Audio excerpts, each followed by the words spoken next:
It's working. 4 minutes left of this. This is what we have to do.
Testing.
Welcome back, everybody, to the webinar series for this term.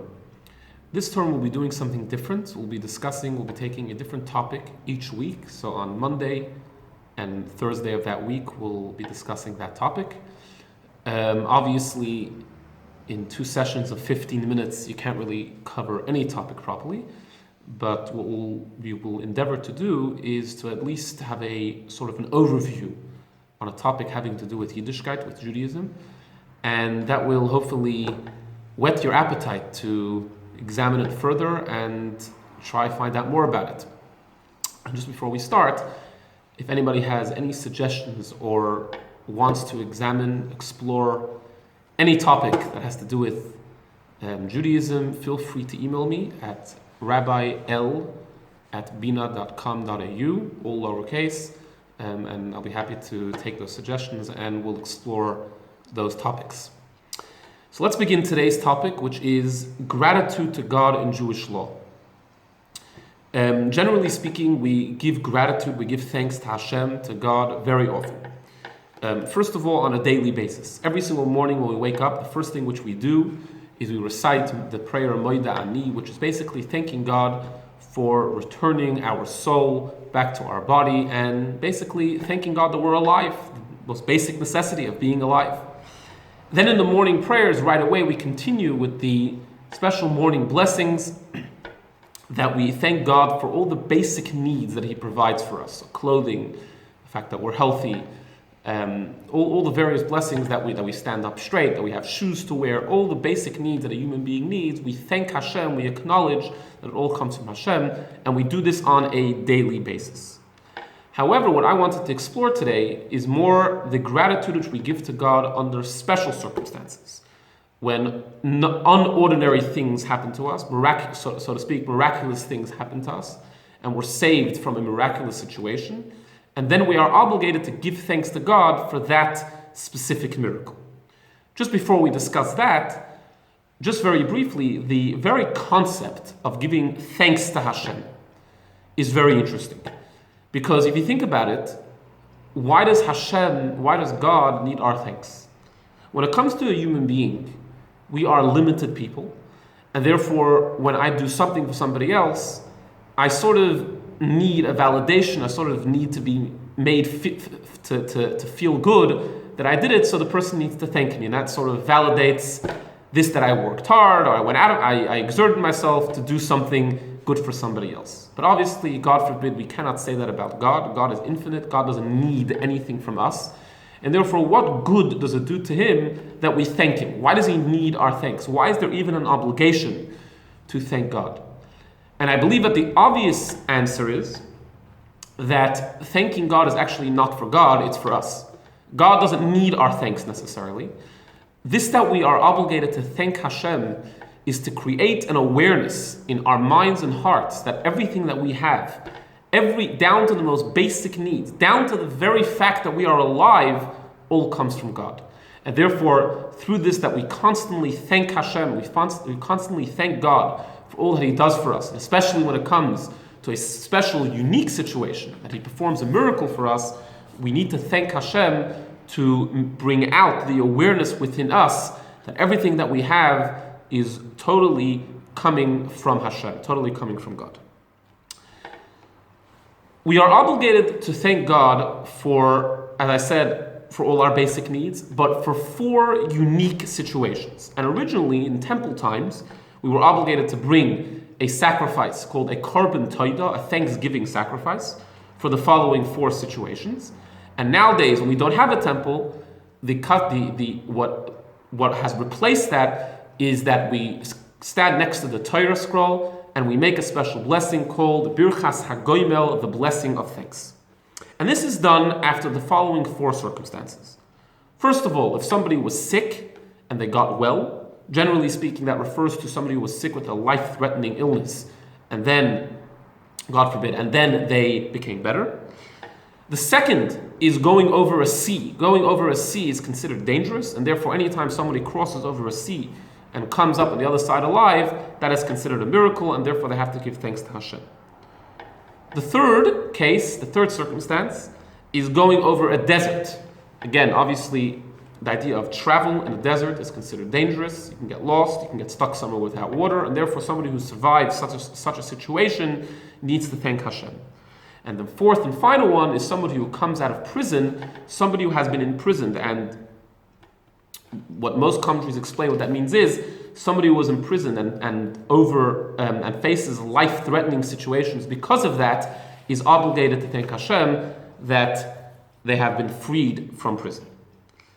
Now, like every Jewish law, there are many details and many qualifications for this Hagoyma blessing. And what I wanted to spend the rest of the time today is going through the various requirements and various details and laws regarding the special blessing called the Hagoyma blessing, the blessing of thanks that we make from these 4 circumstances.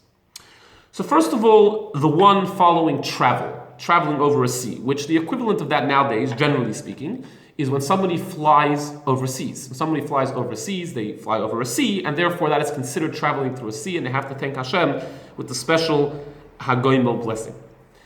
This blessing of going over a sea actually doesn't only apply when there was a dangerous situation, but anytime somebody crosses a sea, that is considered already a danger, and therefore when they come out on the other side alive and well, they have to make this blessing. So even though generally speaking, when we fly in a plane, that is considered safe travel, but nevertheless, if somebody flies a plane overseas, they are obligated to make this special Hagoyma blessing. What happens if somebody has a few stops on the way? When do they make this blessing? So if I fly to England and then from England to America, so I've flown over a sea, it could be I've flown over a sea twice or wherever it is in the world. When do I say this Hagoyma blessing? And the answer is, the law is that you make this blessing when you reach your final destination. When you arrive at your final destination, this is where I intended to travel to, this is where you make the Hagoyma blessing. If somebody is making, which is very unlikely, but if someone's making an overseas trip and coming back on the same day, if that's even possible, then the way you do it is you only make it when you come back. If you're returning on the same day. But if you're traveling overseas for a few weeks, a few days even, you make it when you arrive there, and then you make it again when you arrive back at home. If somebody flies over land, if somebody flies domestic, you do not make this Hagoyma blessing. If somebody flies from Sydney to Melbourne or vice versa or anywhere in this country, they do not make the Hagoyma blessing. However, if when flying domestic there was a dangerous situation, God forbid, there was some sort of danger, something happened and you thank God survived, then you definitely need to make the Hagoyma blessing. How about getting well? So we mentioned that getting well is from a life-threatening situation, and therefore you need to make the Hagoyma blessing. How about a woman who goes through childbirth? Childbirth in Jewish law is considered a dangerous situation, and whoever comes out of it is considered being saved from a dangerous situation. So here we have two customs. Both customs are good, whatever custom you follow. Some women will come to shul and from their side of the mechitza make the blessing in front of a minyan. Some women have a different minhag. They don't make the actual Hagoyma blessing. What they do is they come to shul and they answer Kedusha, which means the special prayers of Kedusha or Amen to a Kaddish or anything like that, and that is considered their form of their version of Hagoyma. Hagoyma, the blessing of Hagoyma needs to be said in front of a minyan, in front of a quorum of 10 men. Ideally, this blessing should be made within 3 days of whatever happened to you. I believe that there are various customs. Some customs wait until Shabbos to make the blessing. Some customs don't. Some customs, the first opportunity, which we read the Torah on Monday, Thursday, and Shabbos. So some people will wait until Shabbos. Some people will do it on the first opportunity. Whatever custom you do, that's fine. Who makes this blessing? So children under bar mitzvah do not make this blessing. Only a child which is over bar mitzvah who comes to the Torah and makes the blessing. As I said before, regarding women, there are two different customs. Some do, some don't. It is common that there is a common custom, a very important custom, that together with the Hagoyma blessing, besides from coming up to the Torah and making the special Hagoyma blessing, you also make what's called a Sudas Hidah, which means a special festive meal, which the whole idea of the meal is to thank God for the miracle which happened to you. Generally speaking, you don't make a Sudas Hidah, a special meal, every time you fly in a plane. A Sudas Hidah, generally speaking, is reserved for real dangerous situations. If somebody was sick and got well, or someone was in a dangerous situation of the like, then they should make a Sudas Hidah, a special meal, and offer up thanks to Hashem. Have a great day.